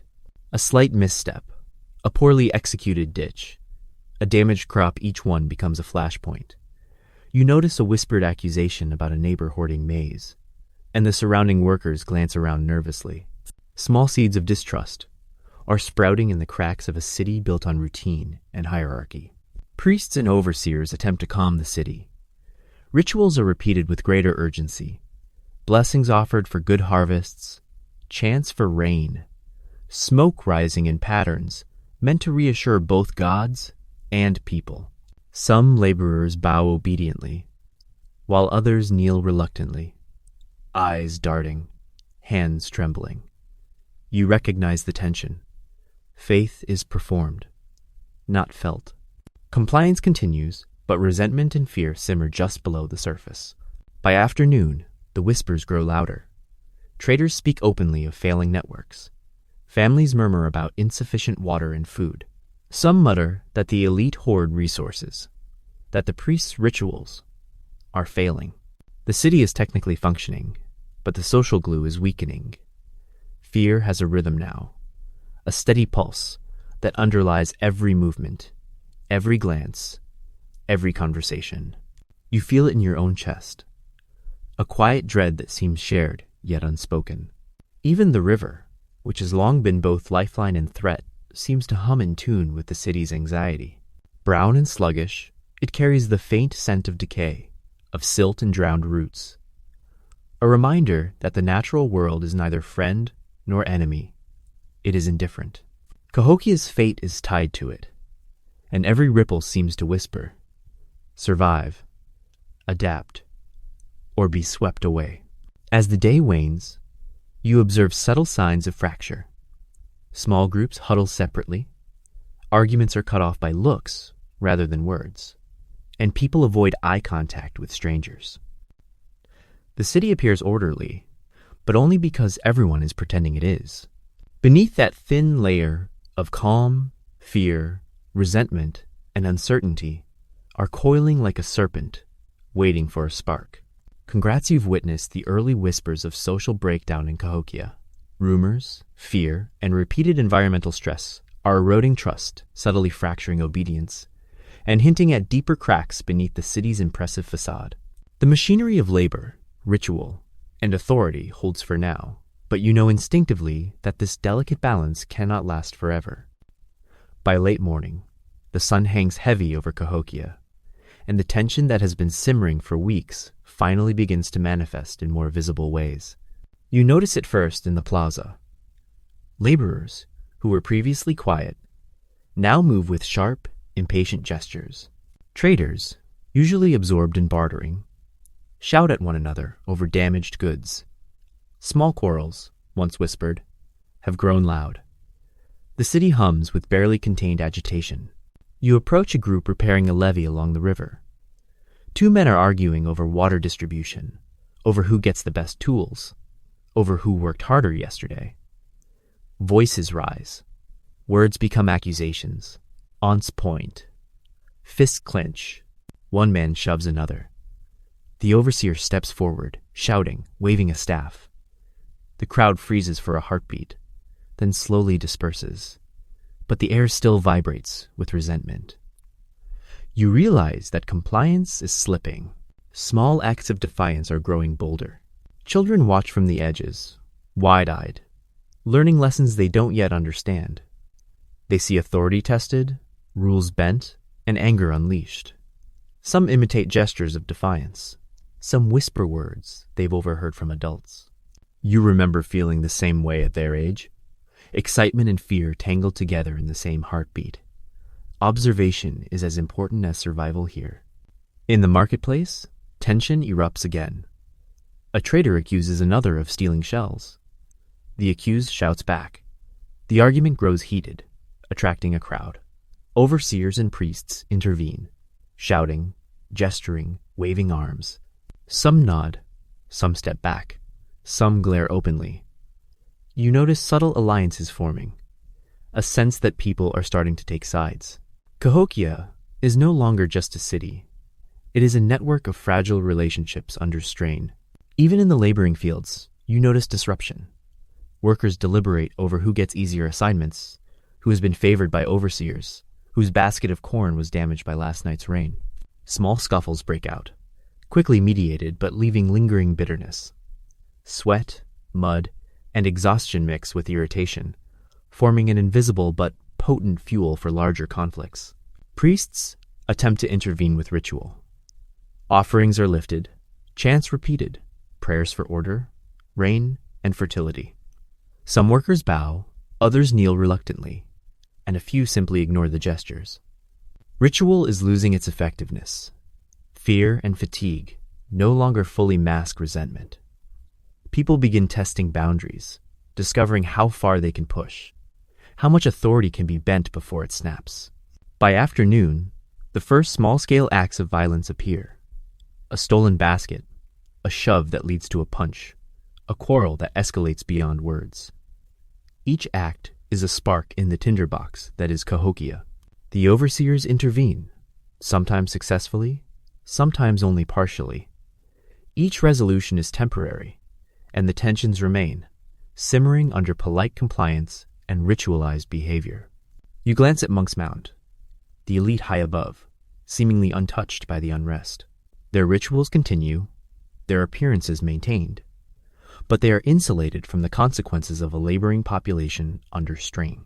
You can almost hear the city groaning under the weight of overpopulation, scarcity, and environmental pressures, all of it pressing down on bodies that have little room left to bear it. Congrats, you've witnessed the first sparks of rebellion, the early signs that Cahokia's careful balance between labor, ritual, and obedience is under threat. Small quarrels, acts of defiance, and subtle violence hint that the city is approaching a tipping point. What seems like order is fragile. And every day that passes brings it closer to a reckoning that could ripple through the population in unpredictable ways. The morning arrives with a tense stillness, the kind of quiet that feels heavier than any noise. Cahokia stirs, but its pulse is uneven, strained. The river, once a reliable lifeline, is lower than usual, sluggish, brown, and muddy. Fields that should be lush are patchy maize curls under the heat. Beans droop, and small grains fail to thrive.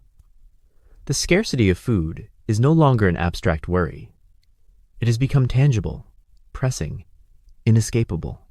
You walk through the plaza, carrying a small basket of maize, observing faces drawn with fatigue.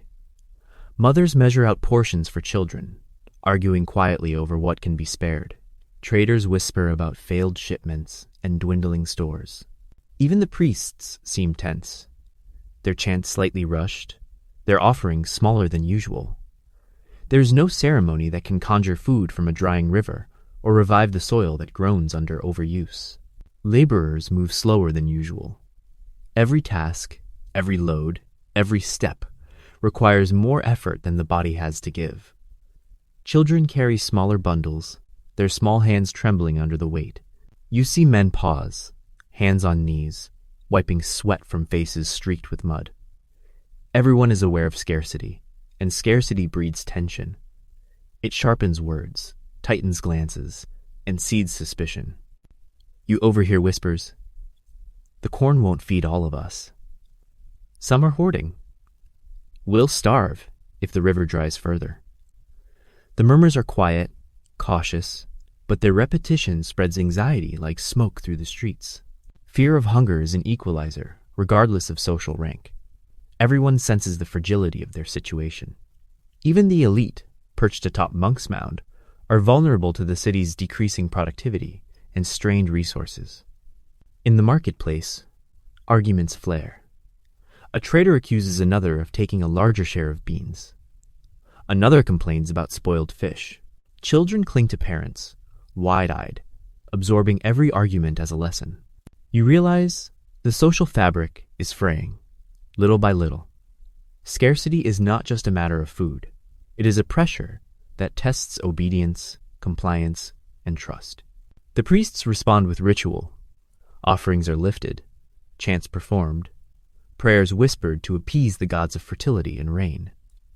Some laborers bow, some kneel reluctantly, some ignore the gestures entirely. Ritual remains a tool of control, but it cannot replenish crops or replenish empty stomachs. Compliance becomes strained, a thin veneer stretched over growing frustration. By late afternoon, the first signs of hunger-driven desperation appear. Laborers argue over rations. Families hoard what they can, eyes darting nervously. Small thefts are reported. A basket of maize misplaced, a few beans disappearing from communal stores. These incidents are minor now, but they foreshadow larger breaches of trust that may soon escalate. Hunger has a way of sharpening human instincts, revealing cracks in a society that seems so carefully ordered. You glance at Monks Mound, at the elite performing their rituals, oblivious or indifferent to the laboring population below. Authority appears untouched, ceremonial, eternal, but the ground beneath everyone else is shifting. Hunger is silent, relentless, and impartial. It affects bodies and minds alike, slowly eroding patience, obedience, and social cohesion. Congrats, you've witnessed the early signs of famine in Cahokia, the way scarcity begins to unravel trust and cooperation. The city's rituals, hierarchy, and labor networks are stretched to their limits. And you know, as everyone does, that hunger is not a gentle teacher. It is a force that can ignite rebellion, spread distrust, and unravel a city from within, one stomach at a time. The sun rises over Cahokia, harsh and unyielding, and you already feel the weight of the day pressing down. Hunger hangs in the air, palpable, a low vibration that echoes in every hut, every path, every market stall. The city is alive, yes, but alive with tension, fatigue, and the subtle sting of desperation. You walk through the plaza, carrying a small basket of maize, and immediately notice the sharp glances, the murmured words, the tightened jaws of laborers. Yesterday's quarrels over water and work now intersect with food scarcity. A simple act, taking a gourd of corn, can ignite a dispute that would have been unimaginable weeks ago. Everyone is aware that what little sustenance exists must be guarded, rationed, and negotiated. In the marketplace, a small argument erupts over a basket of beans. One trader insists he was promised a portion. Another claims it was meant for a laborer returning from the fields. Voices rise. Fingers point. A fist is swung, but quickly intercepted by an overseer. The crowd gathers, murmurs rippling like a slow-moving storm. You watch as people take sides, forming alliances, choosing subtly which disputes to join, which to ignore. Every action is a test of endurance, cunning, and patience. Children, ever observant, mimic adult behaviors. Some hide small morsels of food, giggling quietly. Others quarrel with siblings over a shared portion, imitating the gestures and words of the adults around them. Even in their innocence, they are learning lessons about scarcity, survival, and the subtle art of negotiation or deceit. The priests attempt to assert control through ritual, lifting offerings and chanting prayers for fertility, rain, and plenty. Some bow, some kneel reluctantly. Some avert their eyes entirely. Rituals maintain appearances, but their efficacy is slipping. Hunger cannot be appeased by beads, smoke, or words. The city continues its performance, but the cracks are widening. By mid-morning, the first open acts of defiance appear. A laborer refuses to follow the overseer's instructions, claiming he needs food before heavy labor. Another quietly takes a handful of corn from a communal store, justifying it as survival. A scuffle erupts when someone notices. Shouts fill the plaza, voices overlapping, some calling for fairness, others demanding authority be enforced. The overseers intervene, but only temporarily. The undercurrent of rebellion is spreading. You notice the subtle but telling signs. Whispered agreements among laborers, hurried exchanges of stolen goods, furtive glances toward storehouses. The city is no longer simply obeying it, is testing the limits of authority, calculating the point at which the social machinery fails. Even the elite, perched atop Monks Mound, are aware of it, though they act as if rituals and surveillance can suppress unrest indefinitely. By afternoon, the exhaustion is evident on every face, sunburned, sweat-streaked, eyes darting nervously, muscles sore. Hunger sharpens tempers, quickens gestures, and turns small disputes into confrontations. The city's rhythm falters. Ritual, labor, and hierarchy hold, but only precariously. The population is alert, watchful, and aware that authority can be challenged if only subtly, if only temporarily. Congrats, you've witnessed the first major cracks in social cohesion, caused by famine and scarcity. Desperation is turning quiet discontent into open defiance, subtle resentment into physical confrontation. Cahokia appears orderly, but the appearance masks a city under immense strain, a society testing the limits of obedience, ritual, and authority under the relentless pressure of hunger. By morning, the sun rises pale and heavy over Cahokia, revealing the subtle weariness etched into the city's faces. The elite, perched atop Monks Mound, maintain their composure, draped in painted cloths and copper ornaments, beads glinting in the light. Priests perform their rituals, chanting, sprinkling maize, waving smoke-filled bundles. The performance is flawless, but you know, as everyone does, that appearances are only partially effective. The city below is fraying. Laborers move sluggishly through the mud, their baskets heavy with insufficient food, their muscles sore from repeated exertion. Traders exchange goods with urgency and suspicion, whispering complaints about lost or stolen items. Hunger sharpens tempers. Fatigue dulls patience. Authority, once unquestioned, is now a fragile scaffolding, struggling to hold up a society under strain. The priests attempt to assert control through ritual. They chant, lift offerings, sprinkle water, and gesture toward Monks Mound. Some laborers bow obediently, some kneel reluctantly, Others avert their eyes. You notice subtle acts of defiance. A hand lifted too slowly, a sigh that goes unnoticed, a whispered remark that carries meaning only to its intended listener. Ritual is losing its ability to command full obedience. The elite are aware. The chief meets with advisors, discussing rationing, punishment, and potential interventions. Every decision is calculated, every gesture meant to reinforce authority. But they cannot stop the river from dropping, the fields from wilting, or the resentment from growing. Their power is symbolic, sustained by ceremony, fear, and social conditioning. But it has limits, and those limits are becoming visible.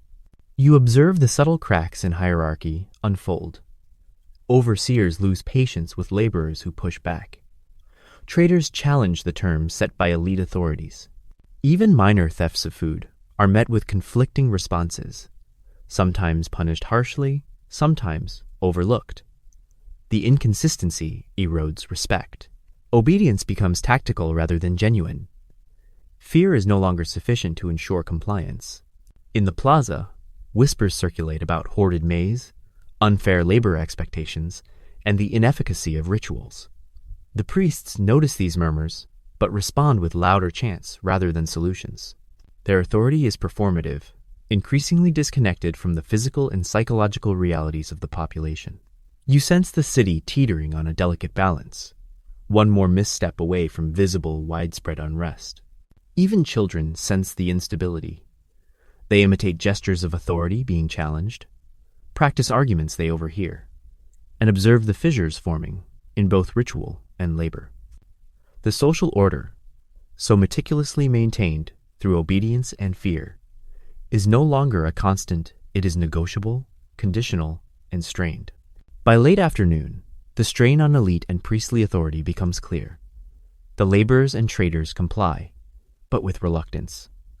Ritual continues, but its impact is diminished. The city functions, yes, but only because everyone continues to move, speak, and bow in the same directions, a delicate choreography maintained under pressure, exhaustion, and fear. Congrats, you've witnessed authority under strain in Cahokia. The elite and priests remain symbols of power, but their control is increasingly fragile. Ritual and hierarchy sustain appearances, but the cracks are visible. Compliance is tentative. Obedience is conditional. And the city, magnificent as it seems from above, is quietly unraveling under the pressure of scarcity, labor, and human impatience.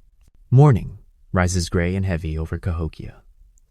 The river is low, muddy, and sluggish, reflecting the overcast sky above. Fields are patchy, some rows of maize bend under the heat, others shrivel in neglected soil. The city is alive with movement, but it is a nervous, jittery pulse, like a body under fever. You can feel the tension in every step, every glance, every whispered word. The compounding effects of environmental disasters and social stress are becoming visible. Yesterday's quarrels over labor and food have not vanished. They linger in glances and muttered complaints. Small conflicts, once minor, are now threads in a web of growing unrest. Laborers who once complied obediently now push boundaries, testing authority with subtle gestures or calculated delays.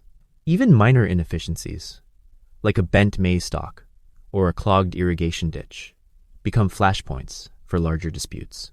In the marketplace, traders argue over damaged goods, scarcity, and hoarded supplies.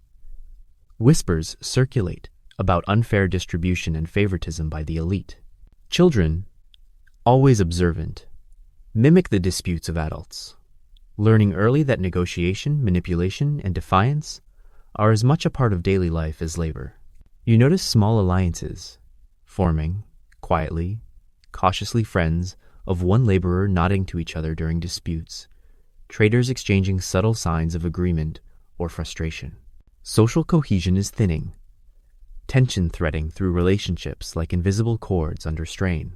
The priests, perched atop Monks Mound, perform their rituals with precision. Offerings are lifted, smoke curls skyward, and chants echo across the plaza. Some bow dutifully, some kneel reluctantly, and some glance around with skepticism. Rituals continue to maintain appearances, but their power over obedience is waning. You notice that laborers are no longer fully present in the chants.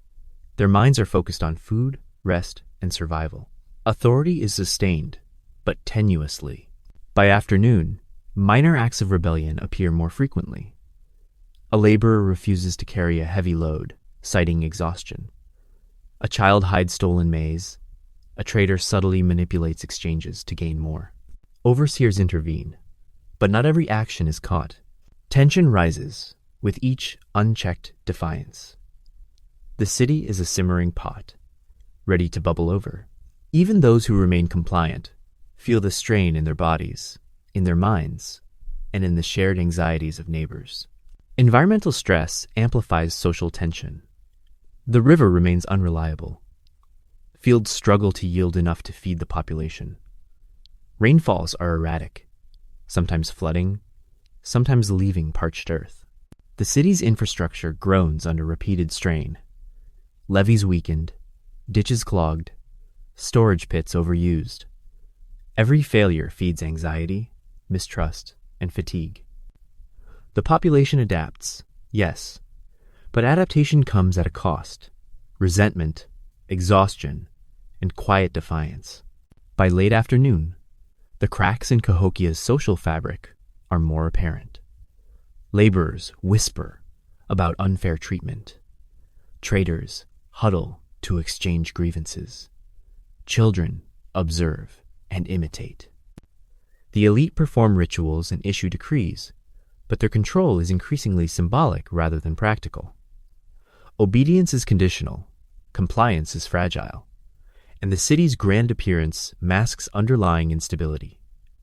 Congrats, you've witnessed the compounding pressure of disasters and social stress in Cahokia. Environmental strain, scarcity, and human impatience intertwine, eroding trust and obedience. The city continues to function, but each day stretches the delicate balance further. You can feel the tension coiling like a spring, waiting for a spark that could ignite a larger unrest, an unraveling that might finally expose the fragile machinery beneath Cahokia's impressive facade. The morning begins with an uneasy quiet. Clouds gather low over Cahokia, thick and dark, carrying the scent of wet earth, and something heavier, an almost tangible tension. You step outside your hut and notice the wind already picking up, rustling through the trees, tugging at the edges of thatched roofs. The river, normally sluggish, churns with a restless energy. The city seems to hold its breath. By mid-morning, the first drops fall. Light at first, then heavier, until the rain pounds down with relentless insistence. Streets quickly turn to mud, pathways become slick with clay, and the river rises, brown and swollen. Levees groan under pressure. Irrigation ditches overflow. Children cry, slipping in the mud or clinging to mothers. Laborers scramble to protect baskets of maize, repair breached embankments, and secure goods in the marketplace. The city's rhythm falters immediately. What was routine becomes chaos.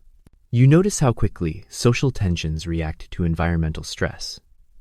Arguments erupt over waterlogged maize, lost tools, and the responsibility for repair.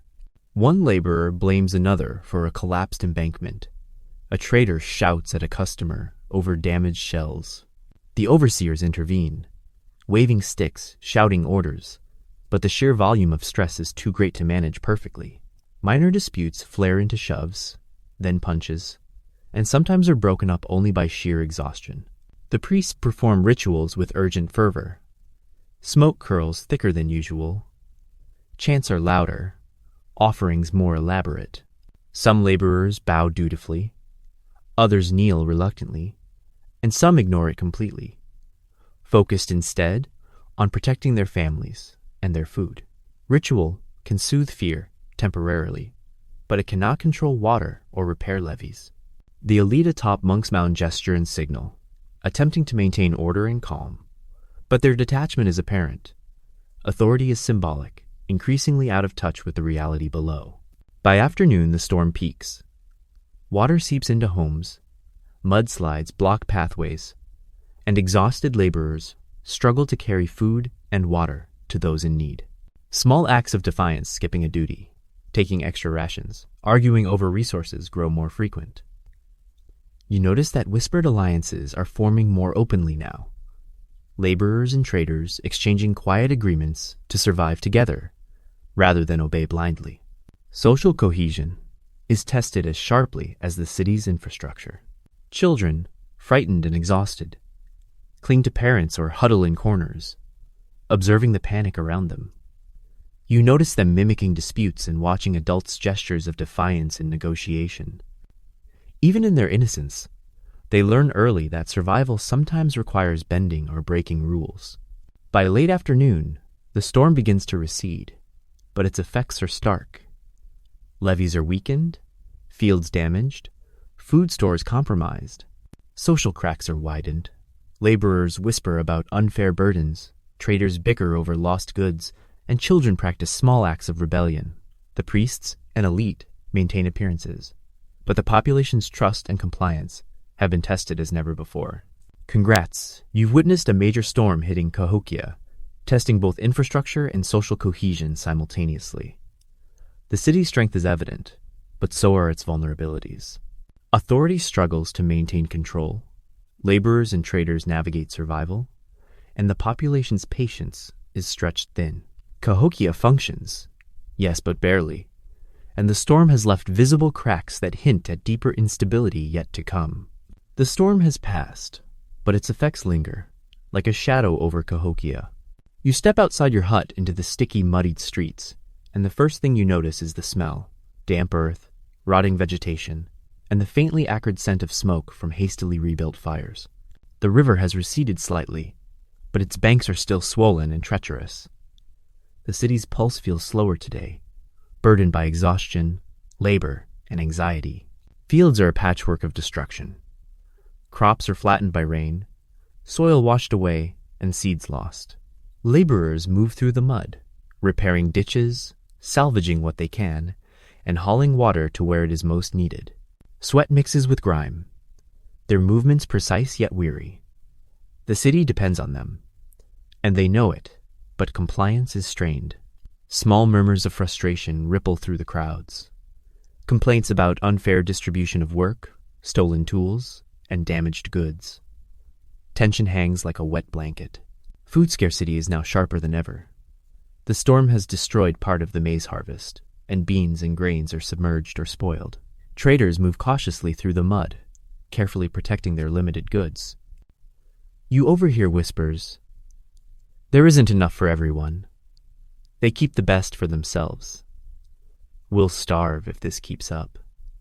Rumors spread faster than rationing, feeding anxiety as effectively as hunger feeds stomachs. The priests perform rituals again, lifting offerings and chanting prayers for renewal and fertility. Some laborers bow dutifully, others kneel reluctantly, while a few ignore the proceedings entirely, preoccupied with survival. Authority is maintained, but its potency is visibly eroding. Rituals can soothe nerves temporarily, but they cannot restore flattened fields, replenish food stores, or rebuild damaged dwellings. Laborers argue over who receives the heaviest loads, whose hut needs urgent repairs, whose family gets priority for food. Overseers intervene, but not every conflict is resolved. You notice subtle alliances forming among workers and traders, small pacts to protect one another's resources or negotiate labor. Social trust is fraying. Cooperation still exists, but it is transactional, fragile, and tinged with suspicion. Children move cautiously through the streets, observing, imitating, and learning. Some hide small portions of food, some quarrel over what remains, and some quietly mimic adults' gestures of negotiation and defiance. Even in their innocence, they internalize the lessons of scarcity and hierarchy under strain. Cahokia's next generation is learning early that survival often requires bending the rules. By late afternoon, the city is partially restored, but not fully. Levees have been patched, ditches repaired, and fires rekindled. Fields remain damaged, food stores diminished, and fatigue weighs on everyone. The elite continue their rituals, But the population's trust and compliance are visibly frayed. Authority appears intact, but the underlying fragility of social cohesion is undeniable. Congrats, you've witnessed Cahokia's struggle to recover after a major storm. Rebuilding is underway, but the combination of labor, ritual, and hierarchy can only stretch so far. Scarcity, exhaustion, and environmental pressure strain trust and compliance, leaving cracks that hint at larger unrest. The city survives, yes, but the delicate balance is now thinner than ever, and every action, every quarrel, and every whispered suspicion contributes to the slow unraveling of order. The days bleed together now. Rain, drought, floods, labor, and ritual form a relentless cycle. You rise with muscles stiff and stomach hollow, knowing that the river, the fields, and the sun will test you anew. Laborers shuffle through mud or dust. Overseers bark orders. Traders whisper complaints, and priests chant prayers for favor that seems increasingly out of reach. Repeated environmental stress has made the city jittery. Every minor misstep sparks arguments. Every lost basket of maize or damaged tool carries the potential to ignite conflict. The population adapts, yes, but adaptation is fatigue cloaked in routine. Social cohesion is thinning. Alliances form and dissolve like shifting shadows, and whispers of unfairness circulate endlessly. Authority persists, but barely. The elite perform rituals atop Monks Mound, lifting offerings and issuing decrees, but compliance is now transactional.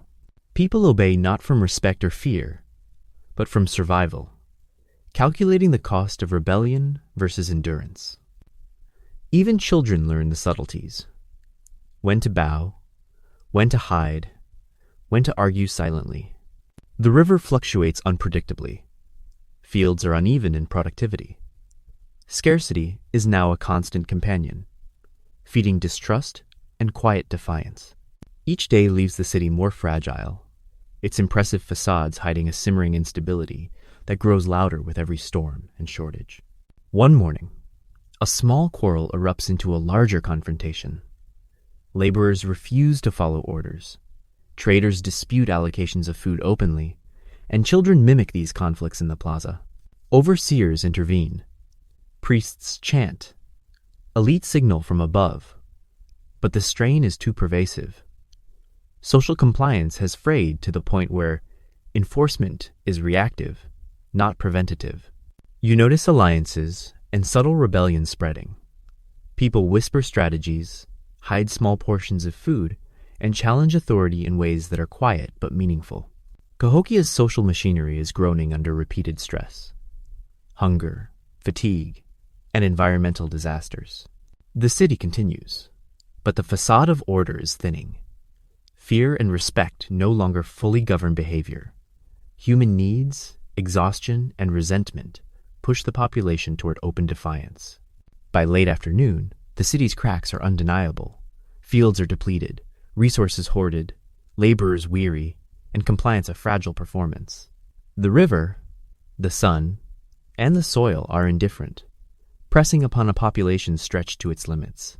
Ritual and authority maintain appearances, but beneath it all, whispers, disputes, and quiet defiance ripple like small earthquakes through Cahokia. Children observe, imitate, and internalize. Adults calculate, negotiate, and occasionally rebel. The elite and priests continue their rituals, but symbolic authority is increasingly insufficient. The city functions, yes, but like a house of cards in a windstorm, technically upright, but trembling, fragile, and ready to topple. Years of repeated strain floods, droughts, scarcity, labor, and ritual culminate in subtle collapse. The city does not fall suddenly. It declines quietly, day by day. Fields fail, riverbanks weaken, food stores shrink, and social cohesion erodes. Laborers leave, families abandon compromised homes, and even the rituals of the elite lose their power to maintain obedience. The impressive mounds remain, silent witnesses to human ambition and struggle. Traders vanish, leaving behind empty stalls. Children are fewer, carrying the lessons of survival learned too early. The river continues its indifferent course. The wind howls across Monks Mound. Smoke curls from fires that burn fewer and fewer hours. Cahokia, once vibrant and meticulously organized, becomes a city of ghosted labor and fractured society. Authority persists in appearance, but not in substance. Ritual continues, but its meaning is hollowed.